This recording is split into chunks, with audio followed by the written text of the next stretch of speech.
శ్రీలంక నుంచి నిఘా పెడుతోంది. మాల్దీవుల్లోనూ మకాం వేసేసింది. దక్షిణాసియా హిందూ మహాసముద్ర జలాల్లో అడుగడుగున మనకు ఆటంకం కలిగిస్తూనే ఉంది. సింపుల్గా చెప్పాలంటే మన పెరట్లోకి వచ్చి మనల్నే బెదిరించే కుట్రలు చేస్తుంది చైనా.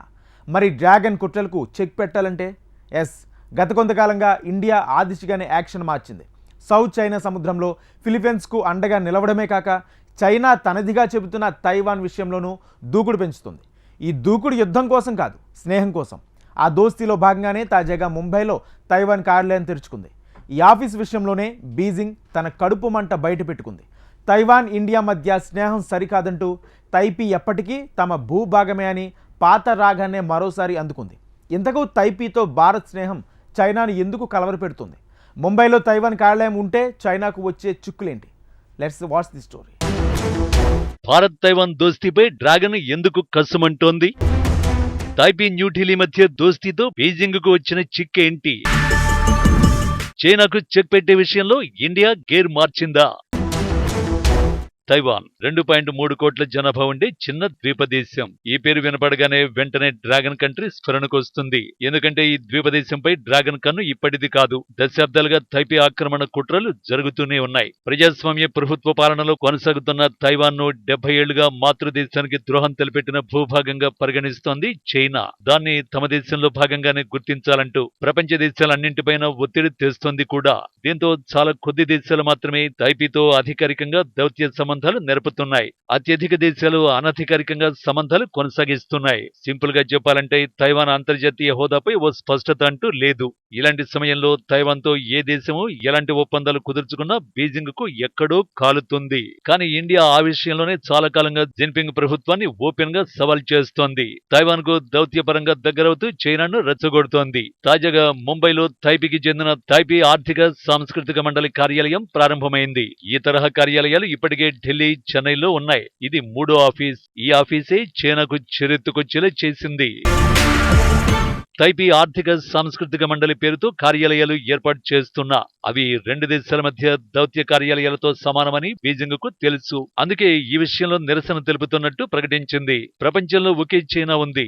తైవాన్ మా దేశంలో విడదీయరాని భాగమని చైనా విదేశాంగ శాఖ అధికార ప్రతినిధి మావో నింగ్ తెలిపారు. తమతో దౌత్య సంబంధాలున్న దేశాలు తైవాన్ తో అధికారికంగా సంబంధాలు నెరపడాన్ని, సంప్రదింపులు జరపడాన్ని గట్టిగా వ్యతిరేకిస్తామని స్పష్టం చేశారు. వన్ చైనా పాలసీకి గట్టిగా కట్టుబడతామని భారత్ హామీ ఇచ్చిందని అన్నారు. 2 దేశాల సంబంధాలకు ఇది పునాది అని తెలిపారు. చైనాకిచ్చిన హామీని భారత్ నిలబెట్టుకోవాలని కోరారు. కానీ చైనా నిరసనపై రియాక్ట్ అవ్వాల్సిన అవసరం ఇండియాకు లేదు. ఎందుకంటే తైవాన్ తో సంబంధాల విషయంలో భారత్ కు కావలసినంత క్లారిటీ ఉంది. కానీ భారత్ తైవాన్ మధ్య దౌత్య సంబంధాలు మొదలైతే చైనాకు వచ్చిన చిక్కులేంటి? ఎందుకని వన్ చైనా అంశాన్ని ప్రస్తావిస్తోంది? ఒక సైనికుడు మరణించకూడదు, ఒక చుక్క రక్తం కనిపించకూడదు, ఒక మిసైల్ వేస్ట్ కాకూడదు. కానీ తైవాన్ తన వశమైపోవాలి. ప్రస్తుతం బీజింగ్ ఆలోచనలు ఇలాగే సాగుతున్నాయి. అందుకు డ్రాగన్ కంట్రీ దగ్గర డోటీ ప్లాన్ దౌత్యం. అంతర్జాతీయంగా తైపీని ఏకాకిని చేస్తే దిక్కులేక తన దారికి వస్తుంది అన్నది జిన్పింగ్ సర్కార్ ఆలోచన. ఈ వ్యూహాన్ని కొత్తగా ఏం మొదలు పెట్టలేదు. దశాబ్దానికి ముందే అమల్లో పెట్టేసింది. ఇప్పుడు కాస్త వేగాన్ని పెంచుతోంది అంతే. ఈ ఏడాది మొదట్లో పసిఫిక్ ద్వీపదేశం పక్కాగా అమలు చేసింది. జనవరి మొదట్లో పసిఫిక్ ద్వీపదేశం నౌరు తైవాన్ తో దౌత్య సంబంధాలను తెంచుకుంది. అందుకు సరైన కారణం కూడా చెప్పలేదు. ఆ తర్వాత చైనాతో దౌత్య సంబంధాలను పునరుద్ధరించుకొని ఆ కారణమేంటో చెప్పకనే చెప్పేసింది. నౌరు విషయంలో ఖచ్చితంగా బీజింగ్ ఒత్తిడి కనిపించింది. నయానో భయానో నౌరును తైపీకి దూరం చేసి తనకు దగ్గర చేసుకుందనే చర్చ కూడా అప్పట్లో జోరుగా జరిగింది. అందులో అనుమానించడానికేం లేదు. ఎందుకంటే చైనా తీరే అంతా. ప్రస్తుతం తైవాన్ కు 12 దేశాలతో మాత్రమే దౌత్య సంబంధాలు ఉన్నాయి. అమెరికా, జపాన్ వంటి ప్రధాన దేశాలతో బలమైన అనధికార పొత్తు ఉంది. తైవాన్ తో దౌత్య సంబంధాలను తెంచుకునేలా ఒక్కొక్క దేశాన్ని పురిగొల్పుతూ వస్తోంది. 2016 నుంచి 10 దేశాలు తైవాన్ కు దూరమై చైనాకు దగ్గరయ్యాయి. తైవాన్ కు దౌత్య సంబంధాలున్న 12 దేశాల్లో 7 లాటిన్ అమెరికా, కరీబియన్ దేశాలు, 3 పసిఫిక్ ద్వీప దేశాలు, 1 ఆఫ్రికా దేశం. తైవాన్ కు మిగిలిన మిత్ర దేశాలన్నీ వర్ధమాన దేశాలే కాబట్టి పెట్టుబడులు కుమ్మరించి వాటిని తన ప్రాబల్యంలోకి తెచ్చుకోవడం బీజింగ్ కు పెద్ద కష్టమేం కాదు. ఈ చర్యలన్నీ తైవాన్ ను అంతర్జాతీయంగా ఏకాకిని చేసే చైనా వ్యూహంలో భాగమే. తైవాన్ ను అంతర్జాతీయంగా ఏకాకిని చేస్తే ఆ చిన్న దేశానికి తాను మాత్రమే దిక్కవుతాననేది డ్రాగన్ ప్లాన్. వాస్తవానికి తైవాన్ విషయంలో చైనాకు కావలసింది ల్యాండ్ కాదు, తైపీ ఆర్థిక వ్యవస్థ. ఇంకాస్త వివరంగా చెప్పాలంటే ఆ దేశ ఆర్థిక బలం సెమీకండక్టర్ ఇండస్ట్రీ. ఆసియా భౌగోళిక రాజకీయంలో తైవాన్ అత్యంత కీలకం. ప్రపంచ సాంకేతిక నాయకత్వ భవితవ్యంలోనూ తైవాన్దే ప్రధాన పాత్ర. ప్రపంచ సెమీకండక్టర్ల ఉత్పత్తిలో 60% పైగా, అత్యాధునిక చిప్పులలో 90% పైగా అక్కడి నుంచే వస్తాయి.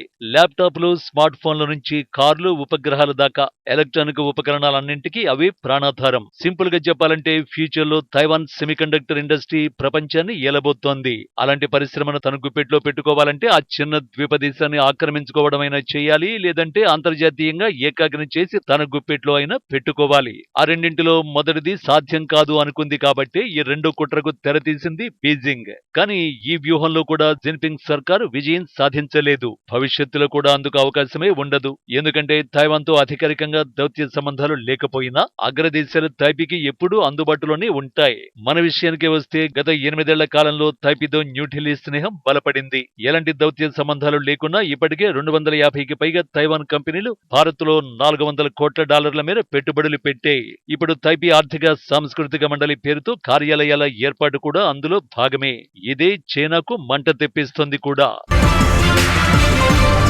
నిజానికి మోడీ మూడోసారి గెలిచిన తర్వాత వ్యూహాత్మకంగా తైపీతో దౌత్యపర సంబంధాలకు అధిక ప్రాధాన్యమిస్తున్నట్టు కనిపిస్తోంది. జూన్ నెలలో లోక్సభ ఎన్నికల్లో ఎన్డీఏ కూటమి గెలుపొందడంపై హర్షం వ్యక్తం చేస్తూ తైవాన్ అధ్యక్షుడు లాయ్ చింగ్ తే ఎక్స్ లో పోస్ట్ పెట్టారు. ఆ పోస్ట్ లో ఈ విజయానికి గాను మోడీకి అభినందనలు తెలుపుతున్నట్టు ప్రకటించిన లై, మోడీ నాయకత్వంలో భారత్ తైవాన్ భాగస్వామ్యాన్ని మరింత మెరుగుపరుచుకోవడం కోసం ఎదురు చూస్తున్నామని, ఇండో పెసిఫిక్ ప్రాంతంలో శాంతి శ్రేయస్సుకు దోహదపడేలా వాణిజ్యం, సాంకేతికత, ఇతర రంగాలపై ఇరు దేశాల సహకారం మరింత విస్తరించాలని ఆకాంక్షిస్తున్నట్టు లాయ్ చింగ్ తే రాసుకొచ్చారు. ఈ పోస్టుకు బదిలిచ్చిన మోడీ తైవాన్ అధ్యక్షుడి హృదయపూర్వక సందేశానికి కృతజ్ఞతలు తెలిపారు. తాము కూడా ఇతర దేశాలతో సన్నిహిత సంబంధాలను కోరుకుంటున్నామని, ఆర్థిక, సాంకేతిక రంగాల్లో పరస్పర ప్రయోజనాల కోసం పనిచేస్తామని ప్రకటించారు. రెండు దేశాల నేతల ఈ కాన్వర్సేషనే డ్రాగన్ కంట్రీకి ఖాళీలు చేసింది. వెంటనే సీన్లోకి వచ్చి ఇది సరికాదంటూ నీతి సూక్తులు వల్లించడం మొదలుపెట్టింది. తైవాన్ ప్రాంతానికి అసలు అధ్యక్షుడే లేడని, చైనాతో ద్వైపాక్షిక సంబంధాలు కలిగి ఉన్న దేశాలు తైవాన్ అధికారులతో అధికారిక సంభాషణలు జరపడాన్ని తాము తీవ్రంగా వ్యతిరేకిస్తున్నామంటూ అభ్యంతరాన్ని వ్యక్తం చేసింది. ఈ ప్రపంచంలో చైనా ఒక్కటే ఉంది, తైవాన్ కూడా అందులోని భాగమే. తైవాన్ అధికారుల రాజకీయాలకు భారత్ ప్రతిఘటించాలి అంటూ విదేశాంగ శాఖ అధికార ప్రతినిధి మావో నింగ్ ఇప్పుడు చెప్పినట్టే అప్పుడు చెప్పుకొచ్చారు. నిజానికి చాలా ప్రపంచ దేశాల మాదిరిగానే తైవాన్తో ఇండియాకు కూడా అధికారిక సంబంధాలు లేవు. కానీ గత కొంతకాలంగా ద్వీపదేశంతో అధికారిక సంబంధాలు ఉన్నాయంటోంది ఎన్డీఏ సర్కార్. అందుకు ఈ రెండు దేశాల మధ్య జరుగుతున్న ఒప్పందాలే ఉదాహరణ. ఈ ఏడాది ఆరంభంలోనే తైపీలో మరోసారి ప్రజాస్వామ్య పాలన అందుబాటులోకి వచ్చింది. ఆ తర్వాత చైనా దురాక్రమణను తిప్పికొట్టేందుకు తైపీ భారత్, అమెరికా దేశాలతో సత్సంబంధాల బలోపేతంపై ఫోకస్ చేసింది. ముఖ్యంగా మన దేశంతో ద్వైపాక్షిక సంబంధాలను బలోపేతం చేసుకోవడంపై దృష్టి సారిస్తూ ఇరు దేశాలకు ఉపయోగకరమైన ఒప్పందాలు కుదుర్చుకుంటోంది. ఇందులో భాగంగానే తైవాన్లో భారతీయులకు ఉద్యోగ అవకాశాలు కల్పించడం కోసం ఇరు దేశాలు ఓ ఒప్పందం కుదుర్చుకున్నాయి. దీనిని తైవాన్ విదేశాంగ మంత్రిత్వ శాఖ స్వయంగా వెల్లడించింది. ఆ ఒప్పందంలో భాగంగా అక్షరాల 1,00,000 మంది భారతీయుల్ని తమ దేశానికి ఆహ్వానించింది తైపీ. తైవాన్ భారత్ దోస్తీలో ఇదో కీలక ముందడుగుగా విశ్లేషకులు అభిప్రాయపడ్డారు. వాస్తవానికి తైవాన్లో వృద్ధుల సంఖ్య పెరుగుతోంది. దీంతో ఆ దేశానికి మానవ వనరుల కొరత సమస్యగా ఉంది. 2025 నాటికి తైవాన్ సూపర్ ఏజ్డ్ సొసైటీగా మారనుందని అంచనా. అంటే ఆ దేశ జనాభాలో 20% మంది 65 ఏళ్లు పైబడ్డ వారు ఉంటారు.